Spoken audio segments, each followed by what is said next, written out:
Hello friends, welcome to ஃப்ராஸ் kitchen. So Thursday எடுத்த வீடியோ தான்.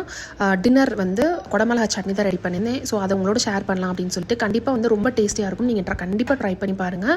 ஸோ இது கூட பார்த்திங்க அப்படின்னா ஒரு பேனில் எண்ணெய் ஊற்றிக்கோங்க. எண்ணெய் ஊற்றினதுக்கப்புறமா கொஞ்சமாக வந்துட்டு ஒரு ஸ்பூன் அளவு கடலைப்பருப்பு, ஒரு ஸ்பூன் அளவு உளுந்தம்பருப்பு சேர்த்துக்கோங்க. அதோட கலர் மட்டும் லைட்டாக மாறணும். மாறினதுக்கப்புறமா பார்த்திங்க அப்படின்னா ஒரு ரெண்டு பல் பூண்டு நீங்கள் சேர்த்துக்கலாம். நான் காரத்துக்கு வந்து ரொம்ப கம்மியாக தான் சேர்க்குறேன் அப்படின்றதுனால ஒரு காஞ்சமெல்லாம் சேர்த்துருக்கேன். அது கூட ஒரு பெரிய வெங்காயம் நீல வாக்கில் ஸ்லைஸ் பண்ணி போட்டிருக்கேன். வெங்காயம் லைட்டாக வதங்கினதுக்கப்புறமா ஒரு மீடியம் சைஸ் தக்காளி சேர்த்துக்கோங்க. தக்காளி வேணாம் அப்படின்னா நீங்கள் கொஞ்சமாக புளி கூட சேர்த்துக்கலாம்.